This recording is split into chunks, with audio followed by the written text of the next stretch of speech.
ಇವತ್ತು ಕಾಂಗ್ರೆಸ್ ಸರ್ಕಾರ ತನ್ನ ಎಂದಿನಂತೆ ಜನವಿರೋಧಿ ನೀತಿ, ಜನವಿರೋಧಿ ಕಾಯ್ದೆಗಳನ್ನ ತರೋದ್ರಲ್ಲಿ ನಿಸೀಮರು.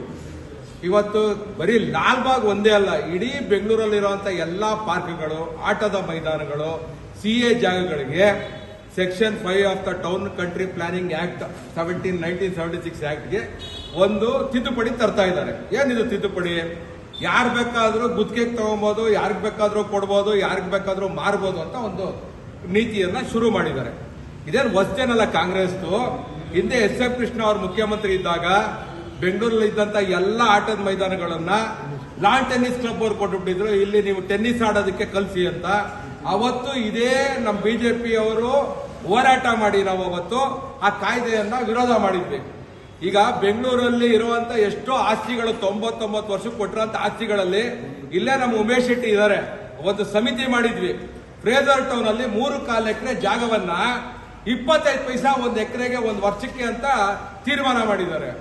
MG ರೋಡ್ ಅಲ್ಲಿ ಒಂದು ಆಸ್ತಿ ಇದೆ, ವರ್ಷಕ್ಕೆ 100 ರೂಪಾಯಿ ಕೊಡ್ತಾರೆ ನಮಗೆ.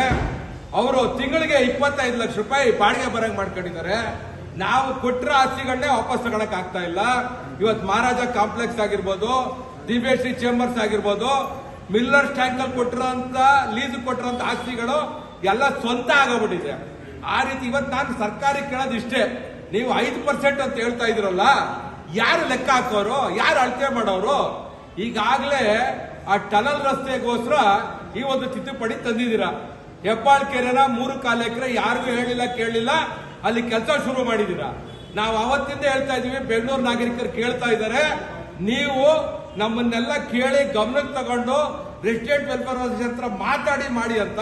ಅದನ್ನ ಯಾವುದನ್ನೂ ಮಾಡದೆ ಇವರು ಒಂದೇ ಇದು ಏನೋ ಆ ಟನಲ್ ರಸ್ತೆ ಆಗಬೇಕು, ಅವ್ರಿಗೆ ಬರ್ಬೇಕಾಗಿರಂತ ಕಿಕ್ ಬ್ಯಾಕ್ ಬರಬೇಕು, ಆಮೇಲೆ ಯಾರಿಗೂ ಕಾಂಪನ್ಸೇಷನ್ ಕೊಡಕ್ಕೆ ಈ ಸರ್ಕಾರ ದಿವಾಳಿ ಆಗಿದೆ. ಅದಕ್ಕೆ ಎಲ್ಲ ಸರ್ಕಾರಿ ಜಾಗಗಳನ್ನ ಇವರು ವಶಪಡಿಸಿಕೊಂಡು 1 ರೂಪಾಯಿ ಕಾಂಪನ್ಸೇಷನ್ ಇಲ್ಲದೆ ಈ ಒಂದು ಕಾರ್ಯಕ್ರಮ ಮಾಡಕ್ಕೆ ಹೊರಟಿದ್ದಾರೆ, ಈ ಒಂದು ಯೋಜನೆನ. ಆದ್ರಿಂದ ನಾವು ಇದನ್ನ ತೀವ್ರವಾಗಿ ಖಂಡಿಸ್ತೀವಿ. ಈ ಭಾನುವಾರ ನಮ್ಮ ಲಾಲ್ಬಾಗ್ ಅಲ್ಲಿ ಅಲ್ಲಿರೋ ಅಂತ ಎಲ್ಲಾ ನಡಿಗೆಗಾರರು ಒಂದು ಒಳಗಡೆನೆ ಒಂದು ಆ ನಾಗರಿಕರಿಗೆ ಮತ್ತೆ ಅಲ್ಲಿರೋಂಥ ಜನಕ್ಕೆ ಒಂದು ಜಾಗೃತಿ ಮೂಡಿಸೋದಕ್ಕೆ ಒಂದು ನಡಿಗೆನ ಇವತ್ತು ಲಾಲ್ಬಾಗ್ ಅಲ್ಲಿ ಭಾನುವಾರ ಬೆಳಗ್ಗೆ 7 ಗಂಟೆಗೆ ತೇಜಸ್ವಿ ಸೂರ್ಯ ಅವರ ನೇತೃತ್ವದಲ್ಲಿ ಈ ಕಾರ್ಯಕ್ರಮ ಹಮ್ಮಿಕೊಂಡಿದ್ದಾರೆ. ಆ ಕಾರ್ಯಕ್ರಮದ ಜೊತೆಗೆ ಬೆಂಗಳೂರಲ್ಲಿ ಇರುವಂತ ಎಲ್ಲಾ ಉದ್ಯಾನವನಗಳಲ್ಲಿ ನಾನು ನಾಗರಿಕರಲ್ಲಿ ಕೇಳ್ಕೊಂತ ಇದ್ದೀನಿ, ನೀವಿವತ್ತು ಮಲ್ಕೊಂಡ್ರೆ, ನೀವು ಎಚ್ಚರದಿಂದ ಇವತ್ತು ಹೆಜ್ಜೆ ಇಡ್ಲಿಲ್ಲ ಅಂದ್ರೆ ಮುಂದೆ ನಿಮ್ಮ ಮಕ್ಕಳಿಗೆ ಮೊಮ್ಮಕ್ಕಳಿಗೆ ಬೆಂಗಳೂರಲ್ಲಿ ಉದ್ಯಾನ ನಗರ ಅಂತ ಇರುವಂತ ಬೆಂಗಳೂರಲ್ಲಿ ಒಂದೇ ಒಂದು ಪಾರ್ಕ್, ಒಂದೇ ಒಂದು ಆಟದ ಮೈದಾನ ಉಳಿಯಲ್ಲ ಅಂತ ಹೇಳಕ್ಕೆ ಇಚ್ಛೆ ಪಡ್ತೀನಿ. ದಯವಿಟ್ಟು ಎಚ್ಚರ ಎತ್ಕೊಳ್ಳಿ. ಬೆಂಗಳೂರು ನಾಗರಿಕರೆಲ್ಲ ಬಂದು ಇದ್ರ ವಿರುದ್ಧ ಹೋರಾಟ ಮಾಡಬೇಕು. ಈ ಕಾಯ್ದೆಯನ್ನು ವಾಪಸ್ ತಗೊಳ್ಳೋವರೆಗೂ ಪ್ರತಿಭಟನೆ ಮಾಡಬೇಕಂತ ಹೇಳಕ್ ಇಚ್ಛೆ ಪಡ್ತೀನಿ.